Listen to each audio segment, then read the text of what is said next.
The storm didn't simply arrive, it came roaring in like some ancient creature newly awakened, tearing across the plains with a hunger that rattled every fence post for miles. The sky pulsed with sheets of lightning that spiderwebbed across the dark, and each thunderclap struck the ground like a hammer, rolling across the fields in long, trembling waves. Eli McCrae, soaked through to the bone, hunched low over the saddle as his horse battled the wind. The reins cut into his hands, slick with rain, and each breath he took tasted of mud and electricity. But he didn't slow down.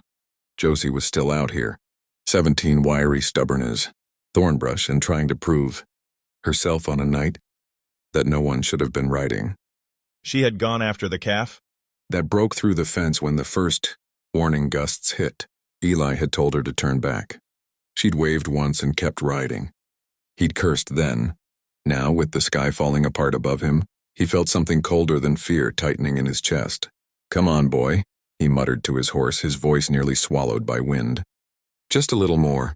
A flash of lightning lit the whole valley white for an instant. In that breath of frozen light, Eli saw something far ahead, near the gulch, a flicker that didn't belong to the storm. A lantern? No, too small. More like a handheld flame struggling to stay alive. His heart kicked hard against his ribs. He nudged the horse faster, ignoring how its hooves slipped on the slick, half-flooded ground. Rain lashed his face, sharp as needles. The saddle creaked violently under his weight as they barreled downhill. When he reached the gulch, the sight punched the air from his lungs. What had been a shallow ravine only hours before was now a raging river, brown with mud and choked with uprooted shrubs that spun wildly in the current.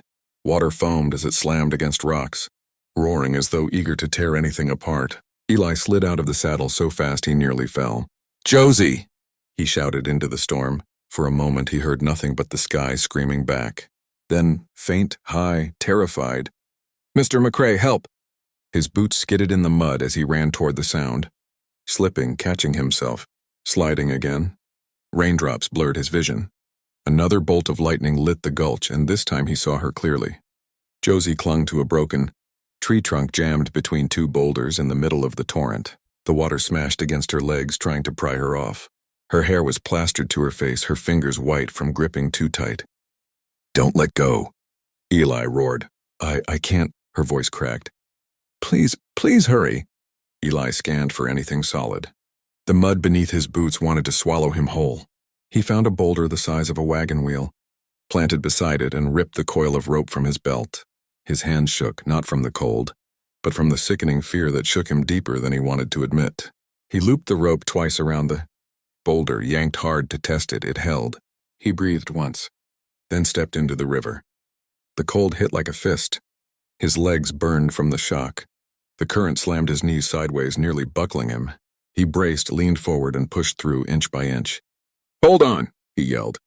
The water fought him viciously, throwing debris at his shins. Each step felt like wading into the jaws of something alive and furious. His soaked shirt clung to him, heavy as chains. His heartbeat thundered in his ears. His boot slipped, the current grabbed him. He staggered, caught himself with the rope. Teeth gritted so hard pain shot through his jaw. "Mr. McCrae, please!" She was crying now. Or maybe it was rain washing the tears away before they fell. Eli lowered his head and whispered through clenched teeth. "Amen. Help me through this. Faster. Harder. Give me the strength." It wasn't a prayer spoken calmly in a church. It was dragged out of him, raw and desperate, torn between the thunder and the river's roar. He forced his legs forward. 5 feet. 4. 3. The current surged around him as if refusing to let him win. 2. 1. Finally, his hand closed around Josie's wrist. Her skin was ice. She trembled violently, her body exhausted, her grip barely holding. "I got you," he said, though his voice shook. "I got you. I can't let go," she sobbed. "If I move—" "You're moving," he growled. "On 3. 1, 2, now." He yanked her toward him. The river screamed, slamming a wave over their heads, forcing them underwater for a terrifying second. Eli's boots dug deep into the riverbed as he lifted her up, dragging her against his chest, struggling to hold her above the water. "Hold on to me," he shouted, choking on river water. She wrapped her arms around his neck. Now came the real fight. Step by agonizing step, he hauled them both toward the rope. His arms trembled violently. His legs felt carved from fire and stone. The rope dug into his palm, tearing skin open. blood washing instantly away into the torrent. Josie pressed her face into his shoulder, sobbing, shaking from cold and fear. "Don't you quit on me," he gasped. A surge hit them sideways hard enough to spin them. Eli slammed his shoulder into a rock, pain exploding down his arm. He nearly lost his grip. The rope jerked, nearly slipped. But he held. He pulled again. And again. The bank crept closer, inch by excruciating inch. He planted one foot on solid mud, then the other. He dragged Josie up first, shoving her onto the trembling earth. She scrambled forward on her hands and knees, coughing and shivering. Eli tried to follow. His arms gave out. His knees hit the ground. For a moment the world spun. Rain, mud, thunder, the faint sound of Josie, calling his name, and then everything went dim at the edges. He felt himself falling sideways, face against the wet ground, body shaking beyond control. He had saved her. That was the last thought he managed. Then Eli McCrae, rancher, fighter, stubborn old mule of a man, collapsed, in complete exhaustion as the storm raged on above him.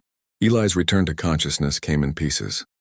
First a faint warmth against his skin, then the heavy scent of wood smoke, then the distant murmur of voices slipping in and out like waves. He blinked slowly, his eyelashes sticking together, and for a moment he wasn't sure whether the storm was still raging or if the pounding in his skull was just his heartbeat, thudding too loudly. He became aware of a blanket draped over him, thick and warm, its edges tucked beneath his arms. When he shifted, he felt the gentle tug of bandages on his palms. His back ached, his shoulders burned, and his entire body felt like it had been hammered flat on an anvil and then folded back together. It was not the pleasant exhaustion of a long day's work. It was something deeper, heavier, a weariness carved straight into bone. A soft voice somewhere nearby said, "He's stirring." Another answered, "Go tell Miss Ramirez." Footsteps hurried out. Eli winced as he pushed himself halfway upright, only to realize the effort made the room tilt dangerously. He swallowed and leaned back against the pillow behind him, breathing hard. The bunkhouse ceiling stared down at him, wooden beams he'd personally hammered into place years ago. Guess he really was home. "Mr. McCrae?" He turned his head slowly.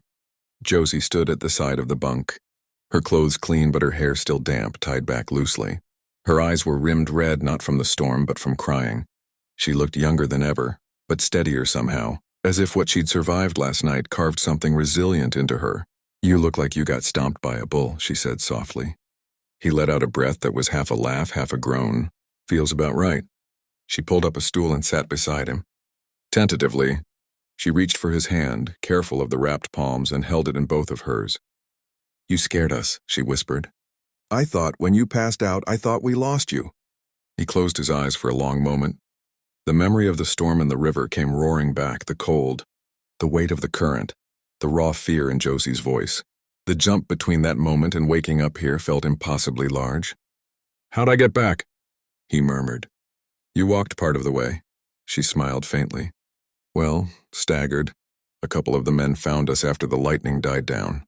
They pulled us onto a wagon and brought us in." Eli opened his eyes again, scanning the room. A few bunkhouse beds were empty. A couple men cleaning tack near the door froze when they saw him awake. "He's alive!" one hollered. "Someone get the coffee pot." "Coffee?" Eli said, raising an eyebrow. "I ain't ready for that kind of suffering yet."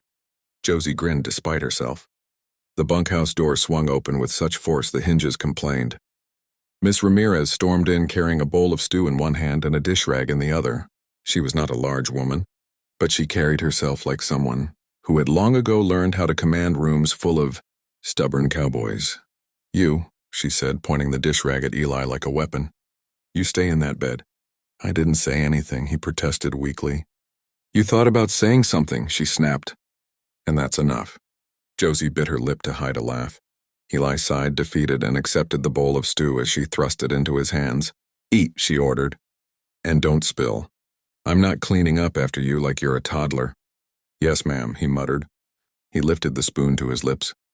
The first taste, warm broth, soft vegetables, bits of tender beef, nearly made him groan. It chased the cold from his insides, melting the long night's numbness.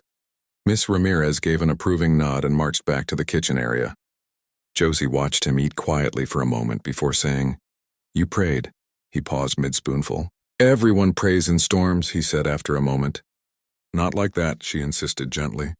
You said, Amen. Please faster, harder. I wasn't sure what you meant. I thought you were struggling, fighting. Eli chuckled softly, shaking his head. Wasn't talking to you. Was talking to the only one who could help me move. When my muscles wanted to quit, he exhaled slowly. I needed strength. More than I had. Josie looked down at her hands. You carried me through water that could have killed us both. Would have killed you for sure if I hadn't gone in, he said plainly. No offense. None taken, she said with a shaky laugh. I was terrified. Me too, he admitted. More'n you know. That surprised her. She looked up. You? Terrified. I ain't made of rock, he said softly.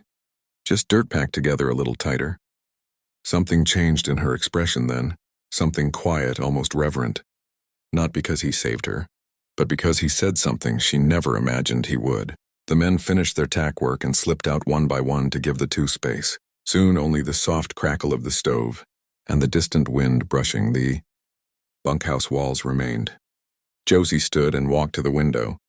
Light streamed in, pale morning sun, touching the drying grass and the scattered puddles. The storm had scrubbed the world clean. She said, I want to work harder, smarter. I don't want you risking your life for me again. Not like that. Eli raised an eyebrow. You planning to outrun flash floods from now on? I'm planning, she said firmly, turning to him. To be someone you don't have to worry about so much. He stared at her for a long moment, then nodded slowly. All right, but don't go thinking last night was your fault. Storms come. Cattle panic. People get lost. Only thing that matters is who gets found. Her eyes glistened just slightly, but she blinked the emotion away quickly. Mr. McCrae, she said softly, thank you for not giving up on me. Never crossed my mind. A quiet settled between them, warm and grounding. Not the silence of fear, but of survival, of two people who walked through something brutal and came out the other side. Eli finished the last of the stew, his body loosening a little now that warmth filled him. When Josie took the bowl from his hands, he caught her wrist gently. You did good, kid, he said. You held on. That's what saved us both. She swallowed hard, then nodded once. He let go, sinking back into the pillow as exhaustion curled around him again, softer this time, less threatening. The storm had taken its toll, but morning brought peace. As he drifted back toward sleep, he heard Josie's voice, soft and sure. You're safe now. We both are. Relief washed through him like sunlight across open plains. His breathing slowed, eyes slipping shut. Right before sleep claimed him, he whispered one last word. Not out of fear this time, but gratitude. Amen.